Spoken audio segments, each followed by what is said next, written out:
ওই যে বলে আমাদের বাঙালিদের নাকি 12 মাসে 13 পার্বণ, বিষয়টা এক্কেবারে সঠিক। দীপাবলির রেশ কাটতে না কাটতেই এই উৎসব শুরু হয় এবং বাঙালিদের কাছে নিয়ে আসে এক নতুন আনন্দের উপলক্ষ। হুগলি জেলার একটি গুরুত্বপূর্ণ শহর হলো চন্দননগর।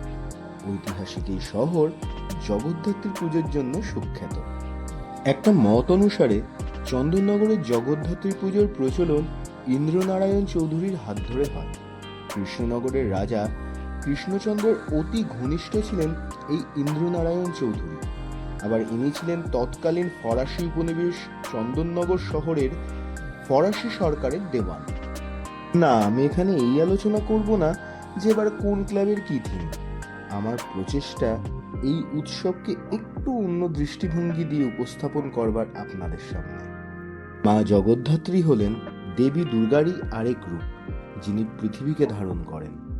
চন্দননগরের জগদ্ধাত্রী পুজো তার নিজস্ব ঐতিহ্য সাবেকে আনাতে যে খ্যাতি অর্জন করেছে তা বাংলার অন্য কোনো অঞ্চল করতে পারেনি। কলকাতার দুর্গাপুজো বা বারাসাতের কালী পুজোর থেকে কোনো অংশে কম যায় না চন্দননগরের এই জগদ্ধাত্রী পুজো।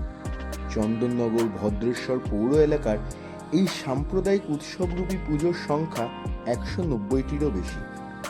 বাংলার অন্যান্য জায়গার মতন এই পুজো দুদিনের হলেও চন্দননগরে 4 দিন ধরে এই উৎসব উদযাপিত হয়।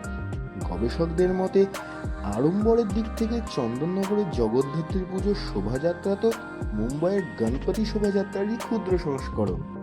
চন্দননগরের জগদ্ধাত্রী পুজোর অন্যতম প্রধান বৈশিষ্ট্য হলো এখানকার আলোকসজ্জা। স্থানীয়রা বলে আলোয় লেখা ইতিহাস। ফরাসি বিদ্যুৎ প্রকৌশলের প্রভাব ও স্থানীয় কারিগরদের নৈপুণ্যে গড়ে ওঠে এক অনন্য আলোক শিল্পধারা, যার আজ বিশ্বজোড়া খ্যাতি আছে। জানা যায় ফরাসি আমলে জগদ্ধাত্রী পুজোর শোভাযাত্রার সময় ব্যবহার করা হতো গ্যাস লাইট এবং হ্যাজার, থাকতো ডে লাইটের ব্যবস্থাও। এরপর সময়ের সঙ্গে তাল মিলিয়ে আসে টিউবলাইট, শুরু হয় তার ব্যবহার। তবে বর্তমানে টুনি লাইট ব্যবহার করে নানা রকমের কারুকাজ করা হয়। দুর্গাপুজোর ঠিক 1 মাস পর কার্তিক মাসের শুক্লা নবমী তিথিতে পূজিত হন দেবী জগদ্ধাত্রী। আজ এই পুজো শুধুমাত্র কোনো ধর্মীয় অনুষ্ঠান নয়, এইটি ইতিহাস, ঐতিহ্য, শিল্প, সামাজিক সম্প্রীতির এক জীবন্ত প্রতীক। মা জগদ্ধাত্রী এখানে শুধু পূজিত দেবী নন, তিনি যেন এই শহরের প্রাণ।